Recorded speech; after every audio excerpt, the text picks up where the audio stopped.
They laughed when I walked back into the manor wearing rags, thinking I was begging for scraps. They didn't know the crumbled paper in my pocket wasn't a plea for help, but the eviction notice for the entire town. I stood there in the doorway of the Baker Manor, the rain dripping from the hem of my oversized thrift store coat onto the pristine marble floors. The smell of expensive roast beef and aged wine wafted from the dining room, a stark contrast to the scent of wet wool and exhaustion that clung to me. I could hear the clinking of crystal glasses and the low hum of self-congratulatory conversation. It was the annual Founders' Eve dinner, the most important night of the year for the Baker family, a celebration of their wealth, their influence, and their unbreakable grip on the town of Oakhaven. Or so they thought. My Uncle Marcus was the first to notice me. He was standing at the head of the long mahogany table, a glass of champagne raised in a toast. He froze, his perfectly tailored suit straining slightly at the buttons as he squinted across the foyer. The silence that followed was heavy, suffocating. One by one, heads turned. My Aunt Lydia, draped in diamonds that used to belong to my mother. My cousin Pierce, smirking with that arrogant tilt of his head that I had wanted to slap off his face since we were children. "Well, look what the cat dragged in," Uncle Marcus boomed, his voice echoing off the vaulted ceilings. His shock quickly dissolved into a sneer. "I thought we made it clear, Camila, you are not welcome on this property." Aunt Lydia placed a hand over her chest, feigning shock. "Oh, Marcus, look at her. She looks like a stray dog. It is absolutely heartbreaking. Or it would be if she hadn't brought this shame upon herself." They didn't see the fire in my eyes. They only saw the water-stained boots and the frayed scarf. To them, I was Camila Baker, the orphaned niece they had chewed up and spit out 7 years ago, the girl who wasn't smart enough, ruthless enough, or Baker enough to handle the family legacy. I stepped forward, the water squelching in my boots. I didn't say a word. I just kept walking toward the dining room, my eyes locked on Marcus. "Security!" Pierce shouted, standing up and knocking his chair back. "Get her out of here before she ruins the carpet." I stopped at the edge of the dining room rug. "I am not here for charity," I said, my voice hoarse but steady. Marcus laughed, a deep, belly-shaking sound that encouraged the rest of the table to join in. "Of course you are. Everyone in town knows you're barely scraping by, washing dishes at that diner on the outskirts. What's the matter, Camila? Did you finally realize that the real world doesn't care about your feelings? Did you come to beg for a small loan? Maybe a job cleaning the stables?" I reached into my pocket. The room went quiet again, but the tension was different this time. They expected a weapon, or maybe a sob story written on a napkin. I pulled out the paper. It was folded into a tight square. I didn't hand it to them. I tossed it onto the center of the table, where it landed right next to the centerpiece of white roses. "What is this?" Lydia asked, looking at the paper as if it were contaminated. "Read it," I said. Marcus sighed, an exaggerated performance of patience he didn't possess. He picked up the paper, unfolding it with delicate, disdainful fingers. He adjusted his reading glasses, a smirk still playing on his lips. I watched his face. This was the moment I had dreamed of while shivering in my studio apartment when the heat was cut off. This was the moment I played over and over in my head while I scrubbed grease off plates for minimum wage. The smirk vanished. His eyebrows furrowed. He read the first paragraph, then stopped. He looked up at me, then back at the paper. His face, usually a flushed pink from alcohol, began to drain of color. It turned a sickly shade of gray. "Marcus?" Lydia asked, her voice trembling slightly. "What is it? Is it a lawsuit? We have lawyers for that." "It is not a lawsuit," Marcus whispered. "Then what is it?" Pierce demanded, reaching for the paper. Marcus slapped his hand away. He looked at me, really looked at me, for the first time in 7 years. "Where did you get this?" "It was in the safety deposit box, Uncle. The one Grandfather Arthur left for me.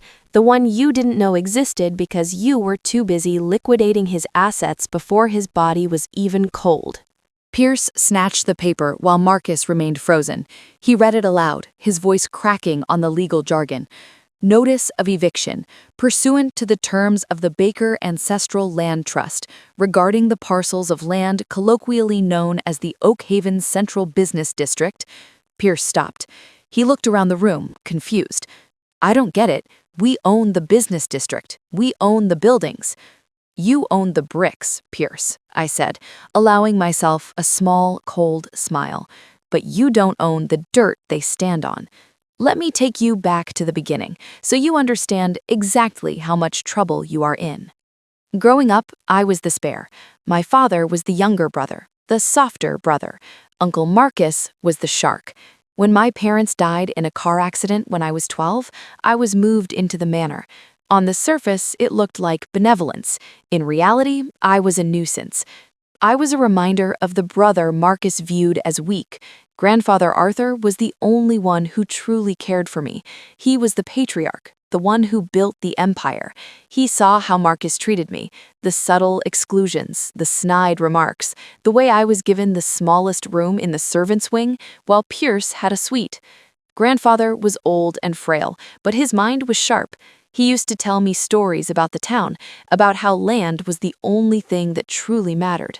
When Grandfather died, I was 18. I expected nothing, and that is exactly what I got. Or so I thought. Uncle Marcus produced a will that left everything to him, the company, the accounts, the manor. I was given a suitcase and told I had 24 hours to vacate the premises. You are an adult now, Camila, Marcus had told me, checking his watch as if I were wasting his time. It is time you learned to stand on your own 2 feet. We can't have you leeching off the family fortune. I left with nothing but my clothes and a locket my mother gave me. I spent the next 7 years in hell. I worked 2 jobs, sometimes 3. I put myself through community college, studying paralegal services, mostly because I wanted to understand how they had stolen everything from me so legally. I was poor, I was hungry, but I was angry, and anger is a fantastic fuel. About 6 months ago, I received a letter. It was from a small, obscure law firm in the next state over. The letter stated that they had been retained by the late Arthur Baker to hold a specific trust in escrow until I turned 25. Grandfather knew. He knew Marcus would try to cheat me. He knew that if I was given money at 18, Marcus would find a way to take it or guilt me out of it. So Grandfather left me something Marcus couldn't steal, because Marcus didn't bother to look for it. I went to the lawyer's office. It was a dusty room smelling of old paper and peppermint. The lawyer, Mr. Sterling, handed me a heavy iron key and a thick file. Your grandfather was a clever man, Miss Baker, Sterling told me. He knew your uncle was obsessed with the buildings, with the rents, with the visible signs of wealth, but your grandfather retained the underlying title to the land itself. The entire downtown area, the malls, the office towers, the luxury condos, they are all built on land owned by the Baker Ancestral Land Trust. I opened the file. There were ground leases, 99-year leases signed by my great-grandfather. And here was the kicker. The leases had a clause, a specific clause regarding the transition of ownership. If the original leaseholder died, the new owner of the land had the right to renegotiate the terms, or if certain conditions of maintenance weren't met, revoke the lease entirely. And because Marcus had been cutting corners on maintenance for years to fund his lavish lifestyle, the conditions had been violated, repeatedly. That crumpled paper on the dining table wasn't just a threat, it was the nuclear option. Back in the dining room, the silence was broken by Aunt Lydia's shrill laughter. This is ridiculous. You can't own the ground. That's not how it works. We collect the rent. We own the deeds to the structures. I looked at her calmly. Read the second page, Lydia. Paragraph 4. Marcus was flipping through the pages frantically now. His hands were shaking so hard, the paper made a rattling sound. Ground lease agreement, dated 1924, I recited from memory. Upon the transfer of the trust to the beneficiary, that's me, the beneficiary reserves the right to audit the structural integrity and financial solvency of the leaseholder. If the leaseholder is found to be in violation of the maintenance clauses, the beneficiary may terminate the lease and seize all improvements made upon the land. Improvements, I clarified, stepping closer to the table. That means the buildings. That means the mall you're so proud of, Pierce. That means the office power where you keep your headquarters, Uncle Marcus. That means the luxury apartments you just spent millions renovating, Lydia.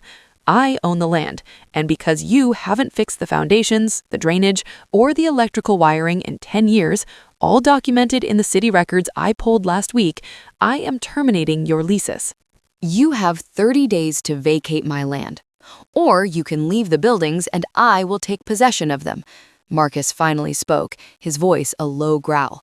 You ungrateful little brat. After everything we did for you, we took you in. We fed you.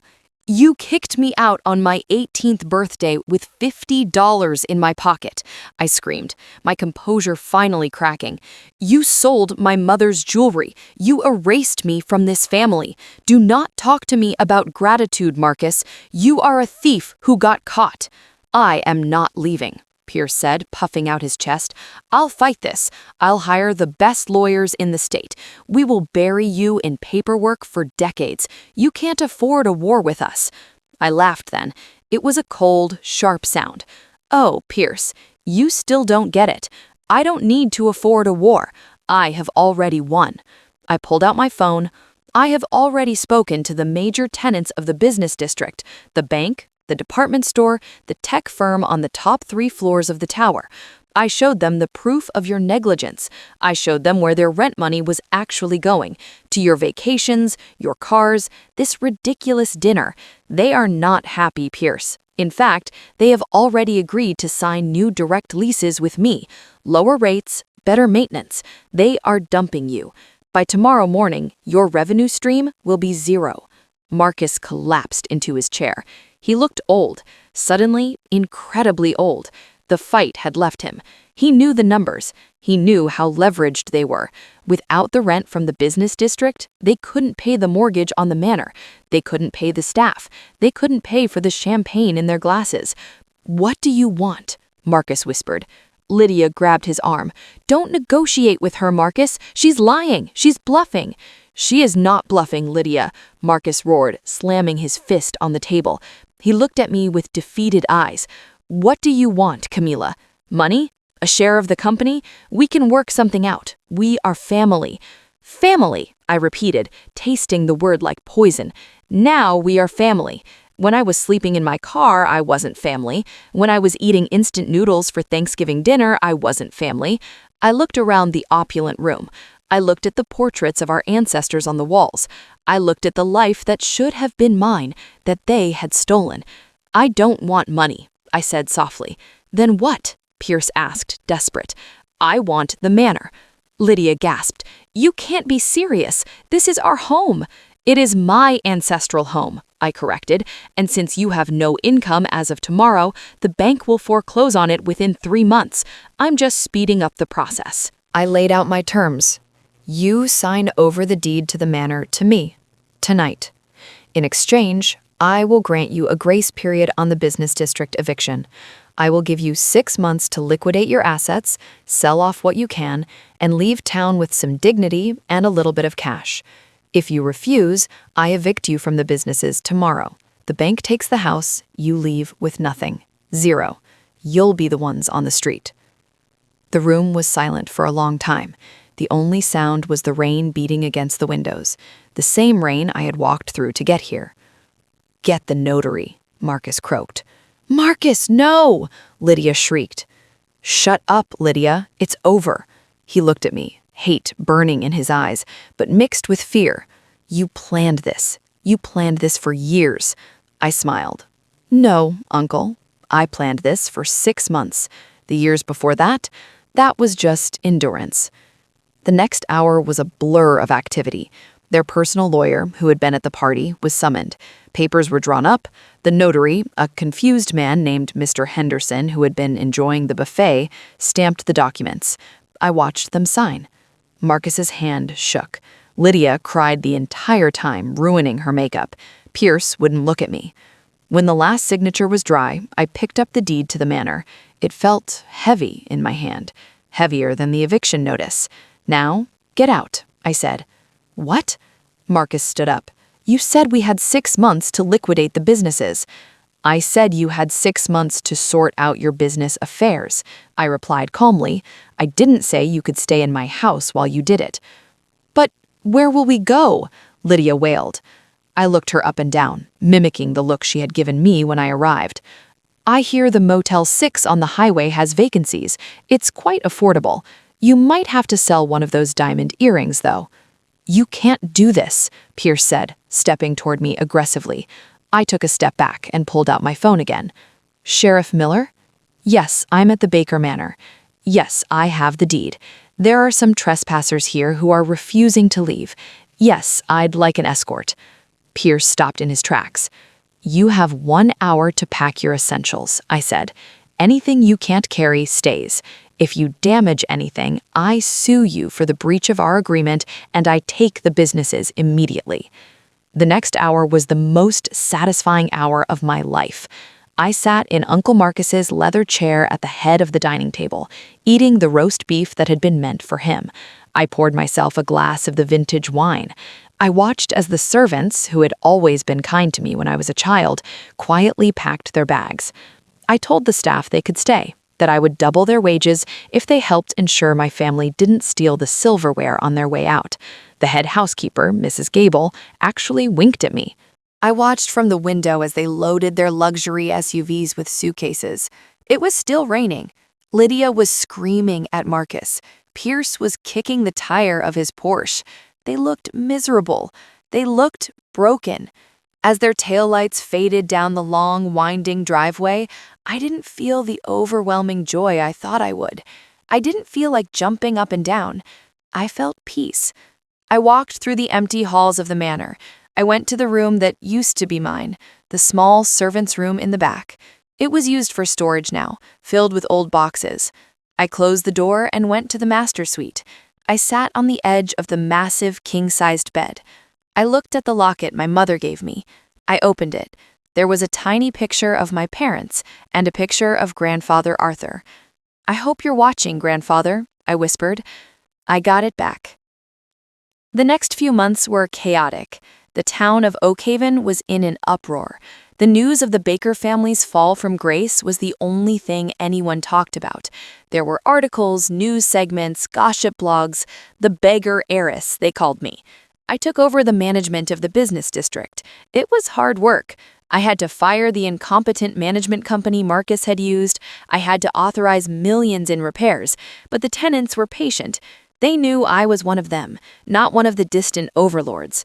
I lowered rents for the small local shops and raised them for the corporate chains. The town started to thrive again. As for my family, Marcus had a heart attack a month after the eviction. It wasn't fatal, but it left him weak. The stress of losing his status broke him. He lives in a small 2-bedroom apartment now, subsisting on a meager pension he managed to salvage. Lydia divorced him as soon as the money dried up. She moved to the city to look for a new rich husband, but she's older now, and her desperation smells stronger than her perfume. Last I heard, she was working as a hostess at a restaurant, seating people she used to look down on. And Pierce, the golden boy, he tried to start a business to compete with me. It failed in 3 months. He works at a car dealership now, selling mid-range sedans. I stopped by once just to get my oil changed. He saw me in the waiting room. He didn't say a word. He just turned around and walked into the back. People ask me if I was too harsh. They ask if I regret kicking my own flesh and blood out onto the street. They say, "Camila, you have so much now. Couldn't you have spared them a cottage? Couldn't you have given them a stipend?" And I think back to that night, 7 years ago. I think about the rain. I think about the fear of not knowing where my next meal was coming from. I think about the way they laughed while eating gourmet food as I walked out the door. They didn't just kick me out. They tried to erase me. They tried to break my spirit so completely that I would never be a threat to them. They bet on my failure. They bet on my death. So when people ask if I feel guilty, I look them in the eye and I tell them the truth. I don't feel guilty. I feel like a landlord who finally evicted the worst tenants in history. Justice isn't always pretty. Sometimes justice looks like a young woman in muddy boots tossing a piece of paper onto a dining table and watching an empire crumble.